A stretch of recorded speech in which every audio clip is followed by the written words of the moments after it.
चलिए आज एक सफर पर चलते हैं दलाल स्ट्रीट की उन गलियों में जहां सौदे स्क्रीन पर नहीं बल्कि चीख कर और इशारों में होते थे। ये कहानी उस दौर की है जब स्टॉक मार्केट एक बंद दरवाजे जैसा था। हम देखेंगे कि कैसे एक इंसान ने इस दुनिया के अनकहे नियम सीखे और अपनी जगह बनाई। ये लाइन इसको बस एक कहावत मत समझिए, ये उस दौर की हकीकत थी। दलाल स्ट्रीट सच में एक थिएटर था जहां हर कोई अपना पैसा दांव पर लगाकर एक किरदार निभा रहा था। यह हमें बताता है कि बाजार सिर्फ नंबरों का खेल नहीं है, बल्कि इंसानी जज्बातों का, साइकोलॉजी का खेल है। तो कहानी के पहले पड़ाव पर आते हैं, एक बाहरी व्यक्ति का दांव। देखते हैं कि कैसे कोई अनजान शख्स इस क्लोज्ड क्लब में, जहां हर कोई एक दूसरे को जानता था, घुसने की हिम्मत करता है। उस जमाने को महसूस करने के लिए जरा ये फर्क देखिए। एक तरफ थी पुरानी दलाल स्ट्रीट, जहां ट्रेडिंग रिंग में जोर जोर से चिल्लाकर सौदे होते थे और आपका रिश्ता ही आपकी गारंटी होता था। और दूसरी तरफ है आज का मार्केट, जो पूरी तरह से स्क्रीन और नियमों पर चलता है। कितना कितना बदल गया है सब कुछ। और ये जानना बहुत जरूरी है कि उस दौर में ज्यादातर लोग मार्केट में किसी फाइनेंशियल पैशन की वजह से नहीं आते थे। नहीं, उनके लिए ये जीने की, सर्वाइव करने की एक मजबूरी थी। ये कोई शौक की चीज नहीं थी, बल्कि पेट पालने का एक जरिया था। तो ठीक है, मार्केट में एंट्री तो हो गई, लेकिन अब असली पढ़ाई शुरू होनी थी। और ये पढ़ाई किताबों में नहीं, बल्कि मार्केट के ग्रे जोन में होती थी। वो इलाका जहां सही और गलत की लाइनें धुंधली पड़ जाती हैं। अच्छा, कायदे से मार्केट कैसे काम करता है? एक चीज होती है सेटलमेंट साइकिल, मतलब ट्रेड होने के बाद शेयर्स और पैसों के लेन देन की एक ऑफिशियल प्रोसेस, जिसमें कुछ दिन लगते हैं। ये तो हुई सीधी सादी किताबी बात। लेकिन असली खेल तो पर्दे के पीछे चल रहा था, इस ग्रे जोन में। सर्कुलर ट्रेडिंग, यानी आपस में ही शेयर खरीद बेचकर उसका दाम बढ़ाना, अफवाहें फैलाना, अंदर की खबरें लीक करना, पंप एंड डंप, ये सब उस खेल के असली अनलिखे नियम थे। और उस दौर का पावर स्ट्रक्चर कुछ ऐसा था। सबसे ऊपर थे सीनियर ब्रोकर्स और बड़े ऑपरेटर्स। समझ लीजिए, वो मार्केट के राजा थे। उनकी मर्जी ही कानून थी। दलाल स्ट्रीट असल में एक बंद गणराज्य था, जहां किसी बाहरी का घुसना लगभग नामुमकिन था। और फिर कहानी में एंट्री होती है एक ऐसे किरदार की जिसने मार्केट के सारे समीकरण ही बदल दिए। ये कहानी का सबसे दिलचस्प मोड़ है, बिग बुल की सवारी। वो दौर जब मार्केट में उम्मीद नहीं, बल्कि एक पागलपन का नशा छा गया था। और वो किरदार था Harshad Mehta the big bull. उसने बैंकिंग सिस्टम की कुछ कमियों का फायदा उठाकर मार्केट में इतना पैसा झोंक दिया, इतना पैसा कि मार्केट का जो नॉर्मल ऑप्टिमिज्म था, वो एक उन्माद में, एक पागलपन में तब्दील हो गया। इस पागलपन का अंदाजा लगाना है तो जरा एसीसी स्टॉक की ये चाल देखिए। जनवरी 1991 में जो शेयर 500 रुपए का था, वो अप्रैल 1992 आते आते लगभग 10,000 रुपए का हो गया। ये कोई नॉर्मल तेजी नहीं थी, ये एक ऐसा रॉकेट था जो लॉजिक की दुनिया से बहुत ऊपर जा चुका था।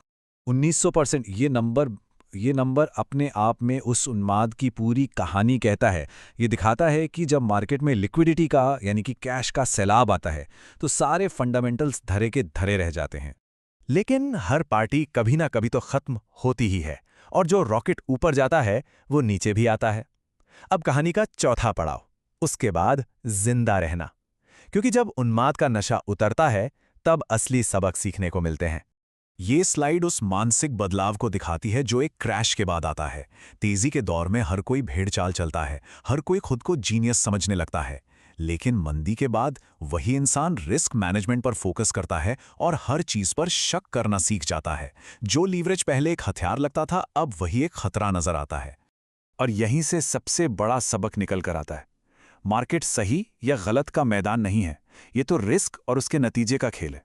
यहां पर आपकी नैतिकता हालात के हिसाब से बदल सकती है, क्योंकि सबसे बड़ा धर्म है गेम में टिके रहना, सरवाइव करना। तो चलिए अब कहानी के आखिरी पड़ाव पर चलते हैं, बाजार के वो कालातीत रहस्य। इस पूरे सफर से जो ज्ञान मिला, जो आज भी, इतने सालों बाद भी उतना ही सच है। ये स्लाइड एक तरह से उस पूरे सफर का निचोड़ है। एक इंसान जो एक जिज्ञासु बाहरी व्यक्ति की तरह आया था, उसने मार्केट की तकनीक सीखी, फिर उसके ग्रे जोन को समझा, और आखिर में एक सतर्क इनसाइडर बना जिसने सिर्फ टिके रहना सीखा।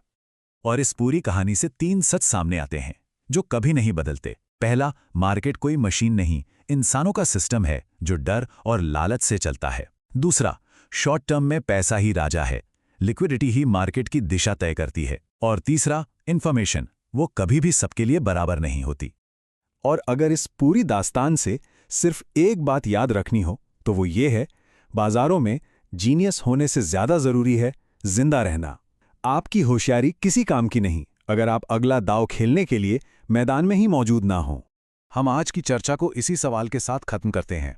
दौर बदलते हैं, चेहरे बदलते हैं, लेकिन क्या मार्केट का चरित्र बदलता है? आज के बिग बुल्स कौन हैं? वो कौन सी ताकतें हैं जो आज के बाजार को उसी उन्माद की तरफ धकेल रही हैं? सोचिएगा जरूर। बाजार में जब भी कोई उन्माद, कोई पागलपन दिखता है तो हमें क्या लगता है? यही ना कि सब कुछ बिल्कुल बेतरतीब है, कोई ओर छोर ही नहीं है। लेकिन असल में इसके पीछे एक जानी पहचानी कहानी होती है, एक ऐसा पैटर्न जो बार बार खुद को दोहराता है। तो चलिए सीधे मुद्दे पर आते हैं। ये 5 शब्द जो स्क्रीन पर हैं, सुधार, तरलता, उत्साह, लीवरेज और फिर सुधार, यही वो पूरा चक्र है जिसे हम आज समझने जा रहे हैं। समझिए, ये बाजार की धड़कन पहचानने का सबसे जरूरी पैटर्न है। तो सबसे पहले ये समझना जरूरी है कि बाजार का जो खेल है वो पहले के मुकाबले कितना बदल गया है। क्योंकि जानते हैं, इसी बदलाव ने आज के इन बड़े और तेज उतार चढ़ाव के लिए एक तरह से जमीन तैयार की है। जरा पुराने जमाने की दलाल स्ट्रीट के बारे में सोचिए। वो काफी हद तक अपनी एक अलग थलग दुनिया हुआ करती थीं। खबरें धीरे धीरे चलती थीं, पैसा भी धीरे धीरे आता जाता था। लेकिन आज ये एक विशाल ग्लोबल मशीन का हिस्सा है। इलेक्ट्रॉनिक ट्रेडिंग और 24 घंटे चलने वाले मीडिया की वजह से कोई भी छोटी बड़ी घटना पलक झपकते ही पूरी दुनिया में फैल जाती है और उसका असर कई गुना बढ़ जाता है। ठीक है, तो अब सवाल ये है कि इस चक्र की शुरुआत होती कैसे है? देखिए, हर बड़ी तेजी के पीछे उसकी जड़ में अक्सर कोई अच्छी वजह होती है, कोई ठोस कारण, जैसे कोई बड़ा आर्थिक सुधार या फिर कोई नई पॉलिसी जो बाजार में एक उम्मीद की लहर दौड़ा देती है। और फिर यहां से एक ऐसा चक्र शुरू होता है जो खुद ब खुद मजबूत होता जाता है। सुधारों को देखकर दुनिया भर का पैसा बाजार में आने लगता है। ये पैसा स्टॉक्स की कीमतें ऊपर धकेलता है, और जब ऐसा होता है तो सबको लगता है कि अरे, मुनाफा कमाना तो बच्चों का खेल है।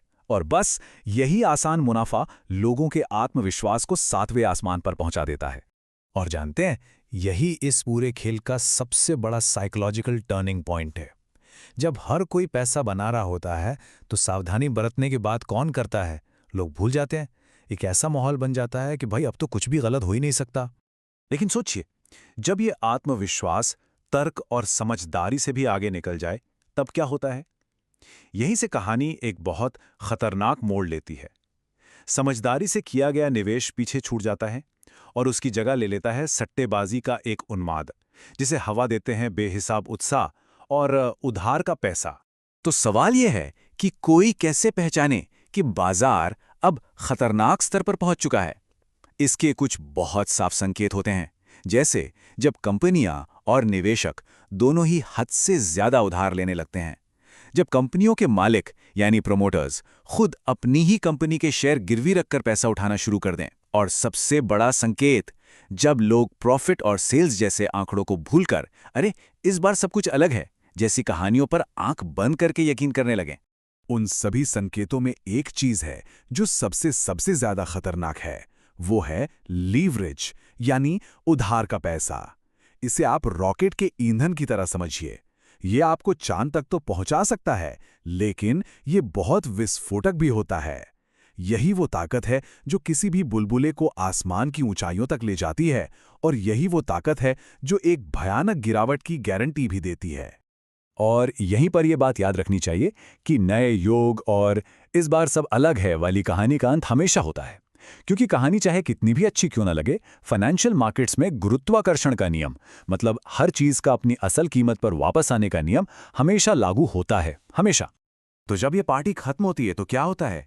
बहुत सीधा सा हिसाब है। जिन ताकतों ने बाजार को ऊपर की ओर धकेला था, अब वही ताकतें उसे 2 गुनी रफ्तार से नीचे की ओर खींचती हैं। याद है वो दुनिया भर का पैसा जो बाजार में आया था?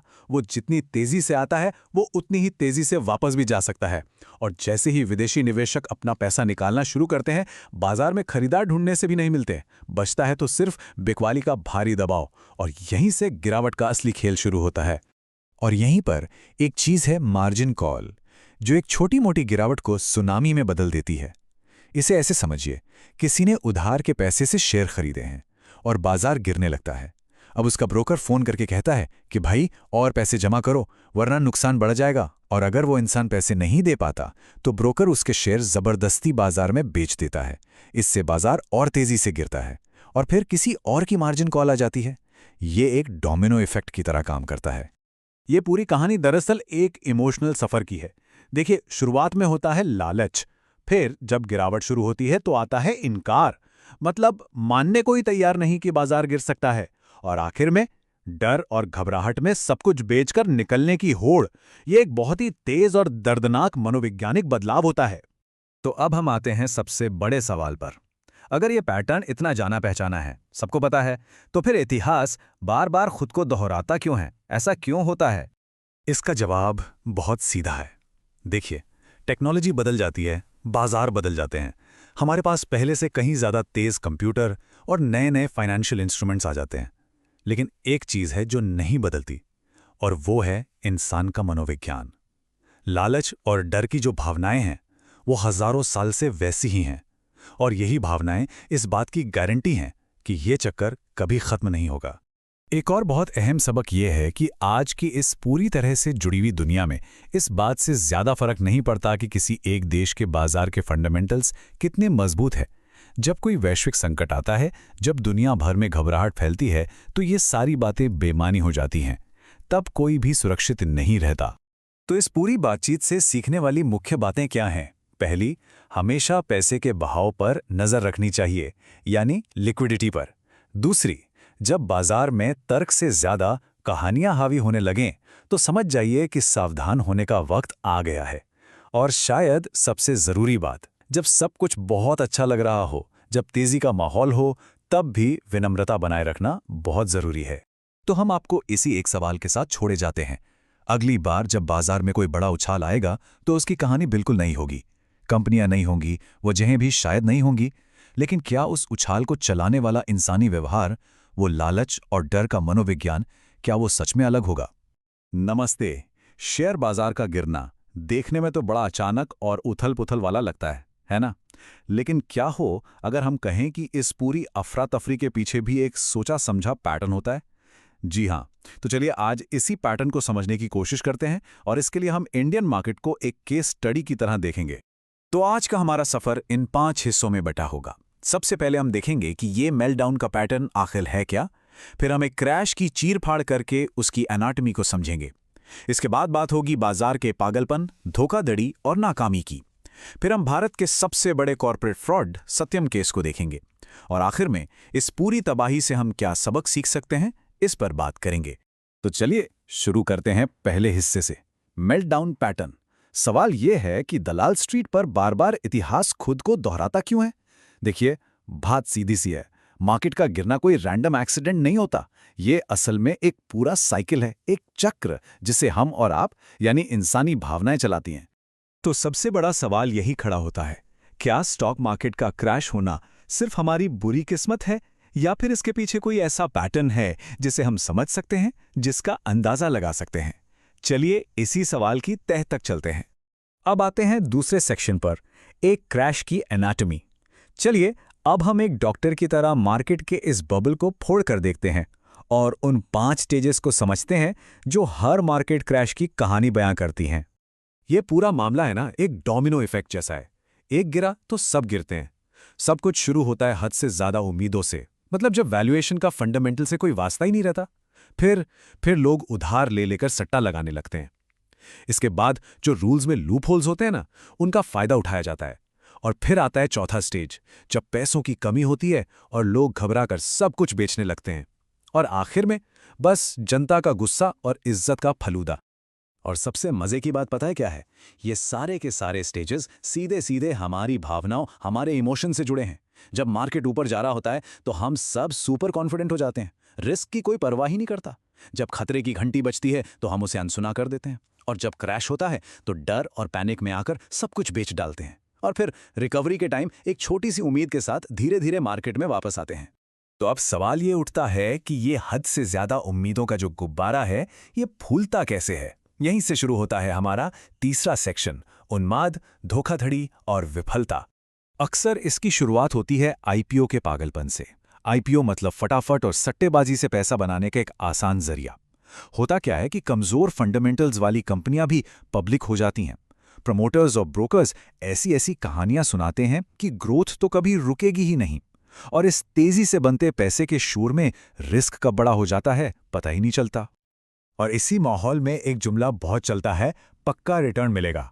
ये अश्योर्ड रिटर्न्स की कहानियां ही हैं जो नए भोले भाले इन्वेस्टर्स को अपने जाल में फंसाती हैं। ये एक बहुत ही खतरनाक वादा है जो तेजी के दौर में लोगों की साइकोलॉजी का गलत फायदा उठाता है। तो प्रॉब्लम की जड़ क्या है? प्रॉब्लम की जड़ है इंसानी लालच, जो सिस्टम की कमजोरियों और कानूनों की खामियों का फायदा उठाता है। बस ये दो चीजें मिलती हैं और मार्केट में पागलपन का माहौल बन जाता है। अभी तक हमने जो भी बातें की, धोखाधड़ी, कमजोर गवर्नेंस, ये सब सुनने में शायद थोड़ी थ्योरेटिकल लग रही होंगी। तो चलिए अब एक असली और चौंकाने वाली कहानी पर चलते हैं। हमारा चौथा सेक्शन, सत्यम का बड़ा झूठ। ये भारत की कॉर्पोरेट हिस्ट्री का वो काला अध्याय है जो इन सब बातों को हकीकत में बदल देता है। सत्यम फ्रॉड का तरीका बहुत सिंपल पर उतना ही खतरनाक था। पहला, कंपनी ने कागजों पर अपने रेवेन्यू और प्रॉफिट को कई गुना बढ़ा चढ़ाकर दिखाया। दूसरा, इन्वेस्टर्स को बताया गया कि कंपनी के पास हजारों करोड़ का कैश है जो असल में था ही नहीं। और ये सब मुमकिन कैसे हुआ? क्योंकि कंपनी का बोर्ड और ऑडिटर्स या तो इस फ्रॉड में मिले हुए थे या फिर उन्होंने अपनी आंखें बंद कर रखी थीं। तो सोचिए जरा, झूठ और सच में कितना बड़ा फर्क था। इन्वेस्टर्स को क्या दिख रहा था? एक बड़ी सफल टेक कंपनी जिसके पास मुनाफे और कैश के ढेर लगे हैं। और असलियत क्या थी? एक ऐसी कंपनी जो अपनी कामयाबी का सिर्फ नाटक कर रही थी, झूठे नंबरों और खाली बैंक अकाउंट्स के साथ। तो इस पूरे केस से सबसे बड़ा सबक क्या मिलता है?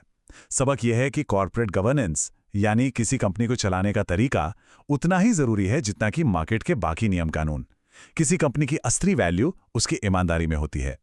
चलिए अब इस पूरी तबाही के मलबे से कुछ सीखने की कोशिश करते हैं। हम आ गए हैं अपने आखिरी सेक्शन पर, बर्बादी से मिले सबक। यहां हम ये देखेंगे कि हर गिरावट के बाद दर्द तो होता है, लेकिन एक उम्मीद और बदलाव की गुंजाइश भी पैदा होती है। हाँ, ये सच है कि क्रैश बहुत तकलीफ देते हैं, लेकिन इनका एक मकसद भी होता है। ये मार्केट में जो फालतू की गर्मी होती है उसे खत्म कर देते हैं और सरकारों को, रेगुलेटर्स को मजबूर करते हैं कि वो सिस्टम में जरूरी सुधार करें। ये विनाशकारी जरूर लगते हैं, पर ये मार्केट साइकिल का एक हिस्सा हैं जो आखिर में सिस्टम को और मजबूत बनाते हैं।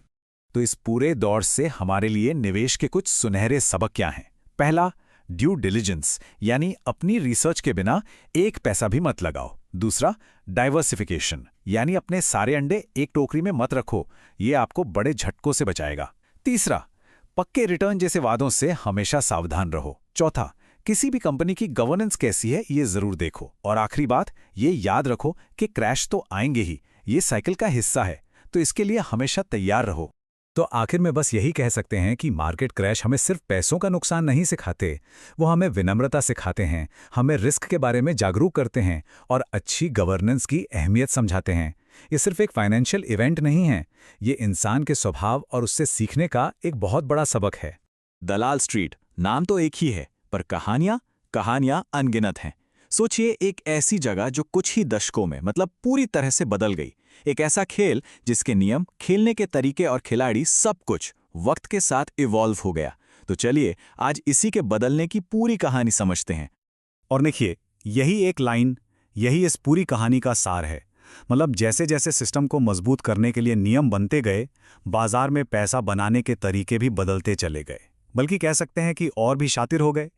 ये तो रेगुलेटर्स और मार्केट के खिलाड़ियों के बीच एक कभी ना खत्म होने वाली रेस है। तो जरा फर्क देखिए, एक तरफ था वो जमाना ब्रोकर्स और ऑपरेटर्स की मनमानी, अफवाहों का गर्म बाजार, और दूसरी तरफ है आज का सिस्टम जो पूरी तरह रेगुलेटेड है, डेटा पर चलता है। पहले क्या होता था? सीधी सीधी धांधली। अब खेल होता है कॉम्प्लेक्स फाइनेंशियल इंजीनियरिंग का। तो सवाल यह है कि ये इतना बड़ा बदलाव आया कैसे? बस यही तो हमें समझना है। तो चलिए कहानी शुरू करते हैं उस दौर से जब दलाल स्ट्रीट सच में एक वाइल्ड वेस्ट जैसा था। मतलब कोई नियम कानून नहीं, किसी पर कोई भरोसा नहीं, घोटाले पे घोटाले होते थे, बाजार क्रैश होता था और दुनिया भर के इन्वेस्टर्स वो तो भारत के बाजार को शक की नजर से ही देखते थे। और इस पूरी गड़बड़ी की जड़ वो ये थी मार्केट किसी प्रोसेस पे नहीं, बल्कि कुछ गिने चुने पावरफुल लोगों की पर्सनालिटी पर चलता था। किसका सिक्का चलता है, किसकी पहुंच कहां तक है, बस यही बातें मायने रखती थीं। अब ऐसे माहौल में स्थिरता की उम्मीद करना मतलब बिल्कुल बेकार था। लेकिन देखिए, हर अराजकता के बाद एक सिस्टम की जरूरत तो पड़ती ही है। और बस यहीं से शुरू हुआ रिफॉर्म्स का वो दौर जिसने मार्केट की शक्ल सूरत हमेशा हमेशा के लिए बदल कर रख दी। और बदलाव भी हर तरफ से आया। एक तरफ सेबी ने अपनी ताकत दिखानी शुरू की, दूसरी तरफ एनएसई ने स्क्रीन बेस्ड ट्रेडिंग लाकर कह सकते हैं पूरे खेल का मैदान ही बराबर कर दिया। सौदे T+2 में सेटल होने लगे, मतलब पैसा और शेयर्स अब जल्दी मिलने लगे। और फिर आए डेरिवेटिव्स जैसे नए सोफिस्टिकेटेड इंस्ट्रूमेंट्स, जिन्होंने मार्केट को और गहराई दी। और इसका असर जबरदस्त था। मार्केट अब छोटे मोटे सट्टेबाजों के हाथ से निकलकर बड़े बड़े इंस्टीट्यूशनल फंड्स के हाथ में आ गया था। और देखिए, बड़े खिलाड़ी मतलब बड़ी रिसर्च, बड़ा पैसा और दुनिया की नज़र में बड़ी इज्जत। इंडियन मार्केट अब ग्लोबल स्टेज पर था। लेकिन एक सबक बड़ा कड़वा था, वो ये कि सिर्फ नियम बना देने से कुछ नहीं होता। नियम तो तभी काम करते हैं जब उन्हें तोड़ने का अंजाम भयानक हो, है ना? जब तक सख्त सजा का डर नहीं बैठा, तब तक असल बदलाव जमीन पे दिखाई ही नहीं। असली गेम चेंजर था एनफोर्समेंट। तो इसका मतलब सिस्टम साफ हो गया, राइट? बिल्कुल नहीं। कहानी में एक नया ट्विस्ट आया। पुरानी समस्याएं तो खत्म हो गईं, लेकिन उनकी जगह ले ली नई और भी ज्यादा उलझी हुई मुश्किलों ने। अब खतरा सामने नहीं था, बल्कि फाइनेंशियल प्रोडक्ट्स की कॉम्प्लेक्सिटी के पीछे छिपा हुआ था। और इस नए खेल का सबसे बड़ा हथियार क्या बना? Promoter share pledging. सुनने में तो बड़ा सीधा साधा लगता है ना? कि भाई कंपनी का मालिक अपनी ही कंपनी के शेयर गिरवी रखकर लोन ले रहा है। इसमें क्या बड़ी बात है? लेकिन यही वो टूल था जो तेजी के बाजार में वरदान और मंदी में एक भयानक अभिशाप बन जाता था। सोचिए, जब बाजार में तेजी हो तो ये एक जादू की छड़ी जैसा था। प्रमोटर्स अपने शेयर गिरवी रखते, उससे जो कैश मिलता उससे बिजनेस फैलाते, शेयर का दाम आसमान छूने लगता और वो बड़े आराम से लोन चुकाकर मोटा प्रॉफिट कमा लेते। सब खुश, सब मालामाल। लेकिन मार्केट की हर पार्टी कभी ना कभी तो खत्म होती ही है। असली सवाल तो ये था कि जब म्यूजिक बंद होगा तब क्या होगा? और फिर शुरू होता था असली दुष्स्वप्न। जैसे ही शेयर का दाम गिरता, लोन देने वाले मतलब बैंक या एनबीएफसी वो घबरा जाते। वो और गारंटी मांगते। इसी को कहते हैं मार्जिन कॉल। अब प्रमोटर के पास एक्स्ट्रा कैश तो होता नहीं, तो उन्हें मजबूरी में अपने ही शेयर खुले बाजार में बेचने पड़ते। और बस जैसे ही मार्केट में ये खबर फैलती, बिकवाली का ऐसा तूफान आता कि शेयर का दाम जमीन पर आ जाता। एक पूरा का पूरा विनाशकारी चक्रव्यूह। इस नए दौर के खतरों को समझना है तो इसका एक जीता जागता उदाहरण है एसकेएस माइक्रोफाइनेंस का आईपीओ। एक ऐसी कहानी जो बहुत ही नेक इरादों के साथ शुरू हुई थी, लेकिन लालच और सट्टेबाजी के एक बड़े बुलबुले में फंस कर रह गई। तो कहानी क्या थी? कहानी थी गरीबों को कर्ज देके उनकी जिंदगी बदलना और साथ में पैसा भी कमाना, मतलब प्रॉफिट भी और सोशल मिशन भी। इन्वेस्टर्स को यह कहानी इतनी ज्यादा पसंद आई कि आईपीओ सुपरहिट हो गया। लेकिन पर्दे के पीछे की हकीकत वो कुछ और ही थी। अंधाधुंध लोन बांटे जा रहे थे, ब्याज दरें बहुत ऊंची थीं और फिर इस पर राजनीतिक हंगामा भी शुरू हो गया। और जैसे ही रेगुलेटर ने थोड़ी सख्ती की, ये बुलबुला फूट गया और निवेशकों के पैसे डूब गए। ऐसा ही एक और कॉम्प्लेक्स जाल था एफसीसीबी। इसका मतलब फॉरेन करेंसी कन्वर्टेबल बॉन्ड। आसान भाषा में कंपनियों के लिए ये विदेशों से सस्ता डॉलर लोन उठाने का एक सपना था। प्लान बड़ा सिंपल था। जब शेयर का भाव बढ़ेगा तो लोन अपने आप शेयर में बदल जाएगा, मतलब पैसा लौटाना ही नहीं पड़ेगा। फ्री का पैसा, राइट? लेकिन जब बाजार गिरा और रुपया कमजोर हुआ तो यही डॉलर वाला सस्ता कर्ज एक टाइम बम बन गया जो कई कंपनियों को ले डूला। तो ये बात तो अब तक साफ हो चुकी है, जैसे जैसे मार्केट बदला, दलाल स्ट्रीट पर पावर का सेंटर भी बदलता गया। जब खेल के नियम ही बदल गए तो जाहिर है खिलाड़ी भी बदल गए। सोच कर देखिए, कहाँ वो दौर था जब ब्रोकर्स और ऑपरेटर्स की तूती बोलती थीं, और कहाँ आज का दौर है जहां मिली सेकेंड में काम करने वाले एल्गोज और ग्लोबल फंड्स का राज है। बिग बुल्स से लेकर रेगुलेटर्स तक हर दौर का अपना एक हीरो रहा है और अपना एक विलेन। लेकिन यहाँ एक बड़ी दिलचस्प बात है जो समझने वाली है। बिग बुल का जो आइडिया है ना, वो कभी खत्म नहीं हुआ, बस उसका रूप बदल गया है। हर्षद मेहता जैसे ऑपरेटर्स की जगह अब सेलिब्रिटी फंड मैनेजर्स ने ले ली है और आज भी मार्केट किसी एक बड़े खिलाड़ी के अगले मूव को बड़ी ही उत्सुकता से देखता है। तो इस पूरी जर्नी से, इस पूरी कहानी से क्या सीखा जा सकता है? कुछ ऐसे सबक हैं जो कल भी सच थे और आज भी उतने ही सच हैं। पहला और सबसे बड़ा सबक, कॉम्प्लेक्सिटी यानी जटिलता खतरे की सबसे अच्छी दोस्त होती है। जब भी कोई चीज जरूरत से ज्यादा कॉम्प्लेक्स लगे तो समझ जाना चाहिए कि उसमें कुछ न कुछ छिपाया जा रहा है। खतरा अब पहले की तरह साफ साफ नहीं दिखता, वो छिपा होता है। दूसरा सबक यह है कि मार्केट में भले ही बड़े बड़े प्रोफेशनल खिलाड़ी आ गए हों, लेकिन इसका मतलब ये बिल्कुल नहीं है कि उतार चढ़ाव खत्म हो गए। अरे, जब तक मार्केट में इंसान हैं तब तक लालच और डर का साइकिल तो चलता ही रहेगा। कोई भी इंस्टीट्यूशनल दबदबा इसे खत्म नहीं कर सकता। और शायद यही इस कहानी का अल्टीमेट सच है। सिस्टम वो हमेशा इवॉल्व होता रहेगा और इंसान वो उस बदलते हुए सिस्टम में भी मौका ढूंढता ही रहेगा। ये नियम बनाने वालों और उन्हें तोड़ने का रास्ता ढूंढने वालों के बीच की एक कभी ना खत्म होने वाली रेस है। तो ये थी दलाल स्ट्रीट के बदलने की कहानी। एक ऐसी कहानी जो हमें एक ही चीज सिखाती है कि मार्केट में अगर कोई एक चीज पक्की है तो वो है बदलाव। और ये कहानी हमें एक सवाल के साथ छोड़ जाती है, इस खेल का अगला लेवल क्या होगा? नमस्कार। तो चलिए आज बात करते हैं दलाल स्ट्रीट की, एक ऐसी जगह की जो पिछले कुछ दशकों में हमारी आंखों के सामने ही पूरी तरह से बदल गई है।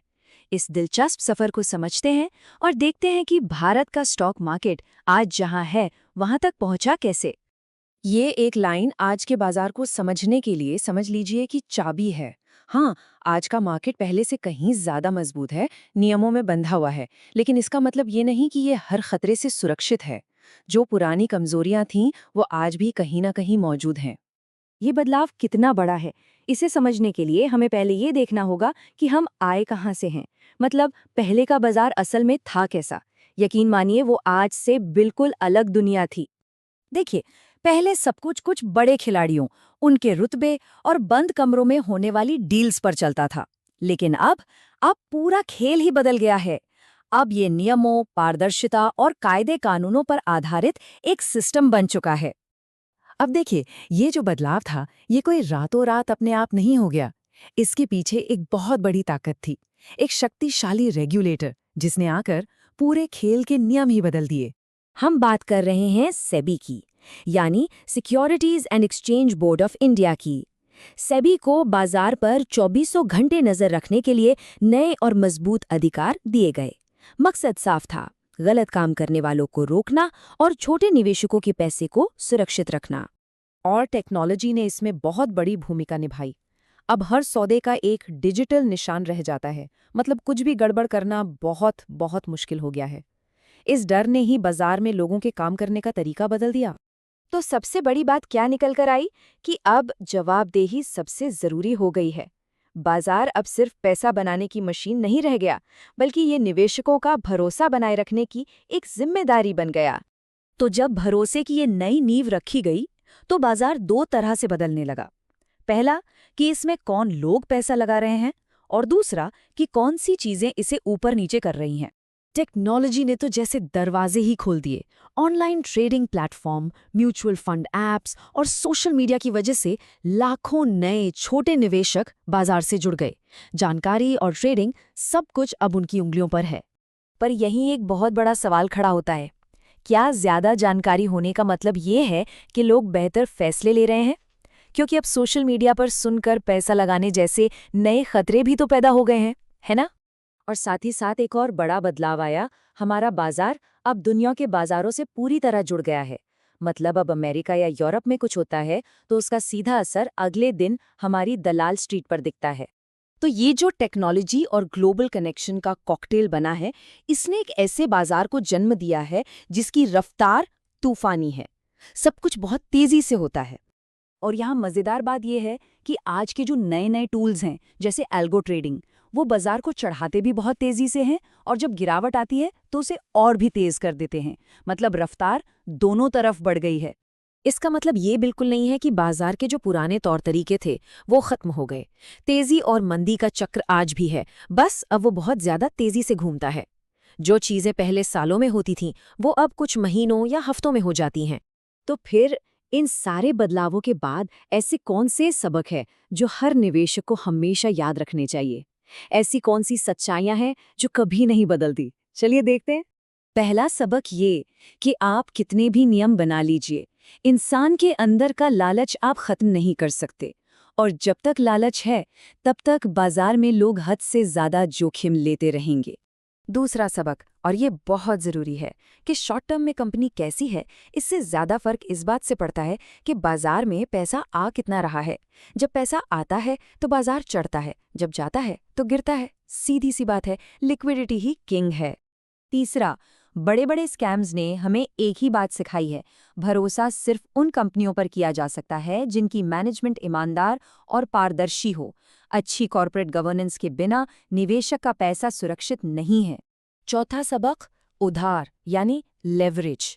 देखिए, उधार लेकर पैसा लगाने के तरीके तो हर जमाने में बदलते रहते हैं, लेकिन ज्यादा कर्ज लेने का जो खतरा है वो हमेशा एक जैसा ही रहता है। ये एक ऐसा जाल है जो हर तेजी के दौर में बिछता है। और आखिर में पांचवा और शायद सबसे जरूरी सबक, बाजार में लंबा खेल खेलने वालों को ही इनाम मिलता है। जो धैर्य रखते हैं वो कमाते हैं, और जिनमें अहंकार आ जाता है, बाजार उन्हें सबक सिखा ही देता है। इस खेल में जीतने से ज्यादा जरूरी है टिके रहना। तो ये देखिए, पूरी कहानी एक नज़र में। कहाँ वो कागज के सर्टिफिकेट और कानाफूसी वाले सौदे, और कहाँ आज के डिजिटल एक्सचेंज और कंप्यूटर से होने वाले ट्रेड।